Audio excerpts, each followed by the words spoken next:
caros amigos e amigas, hoje trago a vocês um trecho impactante de uma entrevista com o renomado Dr. Felipe Jimenez. Durante essa conversa reveladora, o Dr. Jimenez nos conta sobre seu encontro com os generais e o alerta que fez sobre os acontecimentos que estamos testemunhando em nosso país. De forma corajosa, o Dr. Jimenez relata que sua mensagem foi ignorada pelos militares, que estavam limitados em seu conhecimento do direito, dificultando a compreensão do que ele propôs.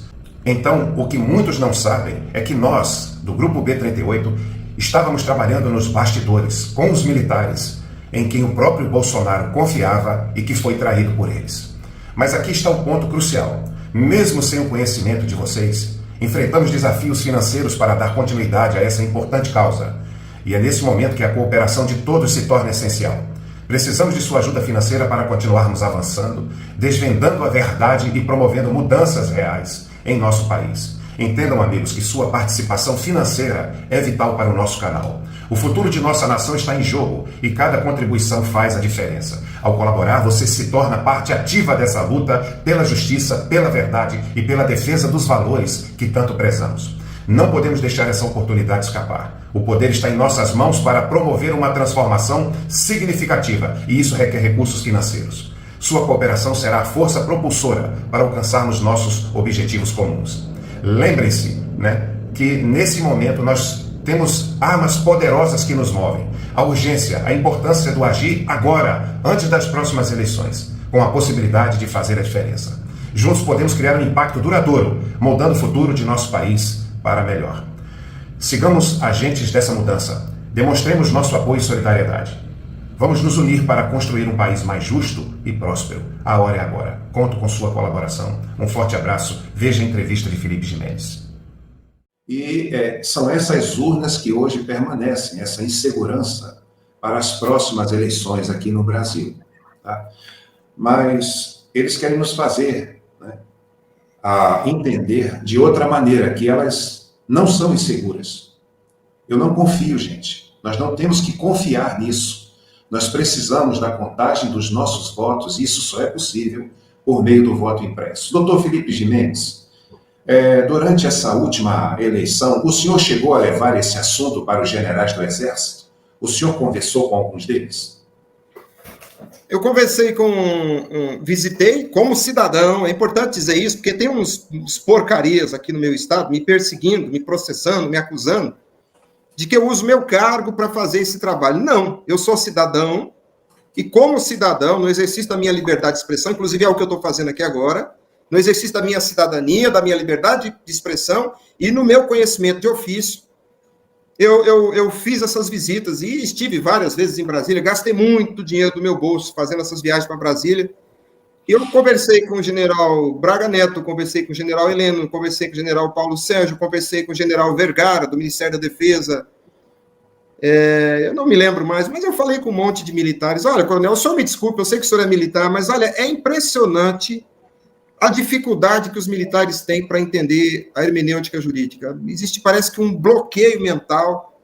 Eu estive numa audiência pública da Comissão de Fiscalização do Senado, sob a presidência do senador Girão, e naquela ocasião, depois de ouvir um monte de bobagem, umas 3 horas de bobagem, me deram a oportunidade de falar em 3 minutos. E eu, além de explicar para o senador Girão que ele não sabe o conceito do princípio da anualidade, eu abordei o general Paulo Sérgio do Ministério da Defesa e disse para ele que não conseguia falar com ele.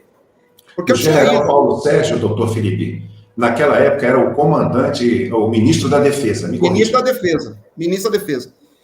E aí, isso é público, tá no canal do YouTube da TV Senado. E aí eu digo para o general Paulo Sérgio, que eu tinha ido ao Ministério da Defesa, e me atenderam muito bem, educadamente, mas eu não consegui falar com o general Paulo Sérgio, e a reunião que eu tive lá foi totalmente inócua. Ninguém foi capaz nem de fazer nenhuma oposição ao que eu disse, nenhuma concordância, nada. Assim, foi uma reunião absolutamente inócua. Ou não entenderam o que eu disse, ou não queriam dizer que discordavam, eu não sei. Nessa ocasião, a reunião foi dirigida pelo general Vergara. Eu estava lá como cidadão apresentando uma compreensão da ótica jurídica do problema. E depois, nessa audiência pública, eu abordei o general Paulo Sérgio, dizendo para ele: general, alguém da advocacia pública, da AGU, né, que é a assessoria jurídica do Ministério, explicou para os senhores o que é o sufrágio universal, porque claramente ele e o sujeito que capitaneava a equipe cibernética, eles não sabiam do que estavam tratando. O coronel Marcelo Nogueira, provavelmente tem um currículo muito bom em informática, mas não entende nada do direito, nada. E vou te dizer, me parece que o coronel Marcelo também não entendeu o conceito da urna de terceira geração. Inclusive, eu pedi a ele que procurasse o professor Pedro Rezende, da UNB, para entender os motivos da urna de terceira geração, ter uma trilha de custódia material do voto. Só que o coronel Marcelo ignorou, fez pouco caso, e naquela ocasião, na audiência pública, eu disse, general, vocês sabem o que é o sufrágio universal? Porque é sobre isso que vocês estão trabalhando. E aí está gravado lá, o general me responde, não tenho base jurídica nenhuma. Eu me lembro, eu recordo disso. Então, assim, a impressão que eu tenho, coronel, é que todas as vezes que eu tive algum contato com algum militar, a situação era exatamente essa. Nenhum deles tem qualificação na área do direito, nenhum deles é capaz de entender. Por isso que eles ficam repetindo que são legalistas. Ora, como é que eles podem ser legalistas sem ter capacidade de entender a lei? E aí, esse absurdo todo acontecendo no país, e eles dizem que são legalistas. Ué, legalista de que planeta? Porque do nosso planeta, no Brasil, a Constituição está sendo rasgada todo dia, foi rasgada durante 4 anos, agora, em 8 de janeiro, botaram fogo na Constituição, tem cidadão preso há 6 meses, sem conclusão da investigação, sem fundamento para prisão preventiva, sem conhecer a acusação, sem conhecer as provas contra si, quer dizer, um completo absurdo. O que está se fazendo do ponto de vista do processo penal contra as pessoas presas, e também aquelas que foram, aspas, soltas, mas continuam com todas as restrições de direito e com aquela absurda tornozeleira, essas pessoas estão sofrendo um processo penal pior ao processo da Inquisição na Idade Média. Eu quero adiantar, porque se tiver alguma pessoa mais esclarecida, iniciada nos estudos a respeito da Idade Média, eu quero deixar claro que eu reconheço a Idade Média como um momento de maior evolução intelectual do ser humano, tá? O pensamento revolucionário criou uma propaganda de que a Idade Média era a Idade das Trevas, quando, na verdade, o chamado iluminismo que veio depois é que jogou uma treva imensa sobre o desenvolvimento intelectual da Idade Média, momento em que São Tomás de Aquino, por exemplo, estava construindo lá todas as teses dele. E quando a Idade Média, quando surge a Inquisição na Idade Média, o que surge ali, na verdade, é uma tentativa de se estabelecer um mínimo devido processo legal, porque não havia. As pessoas eram mortas nas ruas por aclamação,